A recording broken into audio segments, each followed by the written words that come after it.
लखनऊ में ट्यूशन पढ़ाकर लौट रही छात्रा के साथ गैंगरेप हुआ। ऑटो ड्राइवर ने किया किडनैप, चौकी इंचार्ज सस्पेंड, 3 इंस्पेक्टर से जवाब सवाल जारी। नमस्कार, आप देख रहे हैं नजर टुडे और मैं हूं आपके साथ मुस्कान पांडे। चलिए बताते हैं क्या है पूरा मामला। लखनऊ के गोमती नगर के विभूति खंड में एक छात्रा से गैंगरेप का मामला सामने आया है। वह ट्यूशन पढ़ाकर घर लौट रही थी। कोटता झील इलाके में शनिवार रात ऑटो सवार ने 2 बदमाशों ने उसको अगवा किया। वे उसे सुशांत गल्फ सिटी के प्लासियो मॉल के पीछे झाड़ियों में लेकर गए। वहां दोनों ने उसके साथ गैंगरेप किया। उसके बाद रात को ही उसे गोमती नगर के सुड़िया चौराहे पर बेहोशी की हालत में फेंक कर भाग निकले। इस मामले में सोमवार को विभूति खंड पुलिस ने आकाश नाम के आरोपी को पकड़ लिया है, जबकि अन्य की तलाश जारी है। रविवार दोपहर तक पुलिस ने केस ही दर्ज नहीं किया था। किसी तरह घर पहुंची पीड़िता ने परिवार वालों को पूरी बात बताई। घर वाले बेटी को लेकर शनिवार देर रात से रविवार दोपहर 3 थानों के चक्कर लगाते रहे, मगर पुलिस ने केस दर्ज नहीं किया। रविवार देर शाम को मामला सोशल मीडिया पे आने के बाद विभूतिखंड थाने में दोनों आरोपियों के खिलाफ केस दर्ज किया गया। डीसीपी ने बयान दर्ज करने के बाद एक्शन लिया। छात्रा से अस्पताल में मिलने के लिए डीसीपी प्राची सिंह पहुंची थी। इसके बाद उन्होंने 4 पुलिसकर्मियों पर कार्रवाई की। हसुड़िया चौकी इंचार्ज हुसैन अब्बा को डीसीपी ने सस्पेंड कर दिया। थाना प्रभारी विभूति खंड गोमती नगर और सुशांत गल्फ सिटी को नोटिस जारी किया गया है।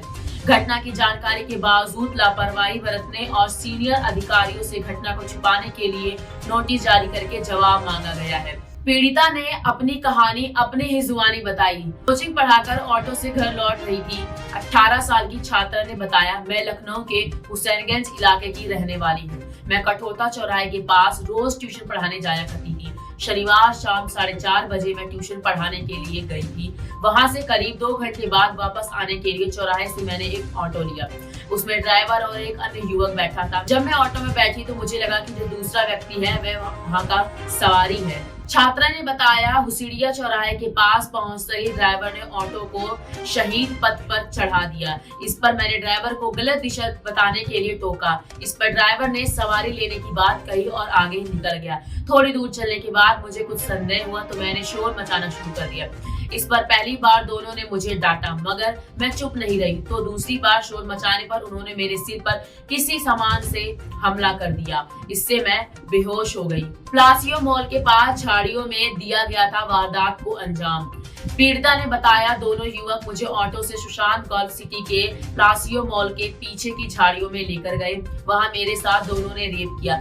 करीब 3 घंटे तक दोनों ने मुझे अपने कब्जे में रखा। इसके बाद देर रात को ऑटो से लेकर हुसिड़िया चौराहे के पास पहुंचे।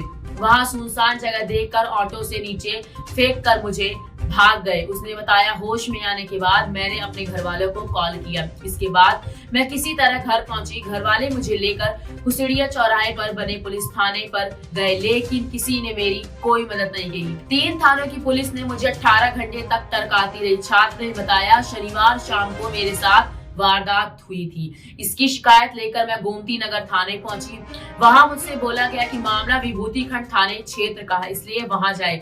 जब मैं विभूति खंड थाने पहुंची तो उसने बताया कि यह मामला सुशांत गल्फ सिटी थाने क्षेत्र में आता है। उसने बताया, मेरे घर वाले शनिवार से लेकर करीब 18 घंटे तक 3 थानों के चक्कर लगाते रहे। मामला जब सोशल मीडिया पे आया, जब मामला विभूति खंड थाने क्षेत्र में मेरी तहरीर पर आरोपियों के खिलाफ मुकदमा दर्ज किया गया। इस मामले में विभूति खंड थाने के इंस्पेक्टर राम सिंह का कहना है कि छात्रा की तहरीर पर FIR दर्ज की गई है। दोनों आरोपी की पहचान कर ली गई है। युवकों की पहचान आकाश और इमरान के रूप में हुई है। डीसीपी ईस्ट लखनऊ प्राचीन छात्रा का हाल जानने के लिए अस्पताल में पहुंची। उन्होंने बताया कि पीड़िता ने मेरे से बात की और मुलाकात की। झलकारी बाई अस्पताल में उनका इलाज चल रहा है। इस मामले में FIR दर्ज कर ली गई है। आरोपी की तलाश में पुलिस की टीम लगी हुई है। जल्द ही उन्हें गिरफ्तार कर लिया जाएगा। अब देखना ये होगा कि गैंग रेप के आरोपियों को कब तक सजा मिलती है, उस लड़की को कब तक इंसाफ मिलता है। ऐसी लेटेस्ट अपडेट के लिए देखते रहिए नजर टुडे। नमस्कार।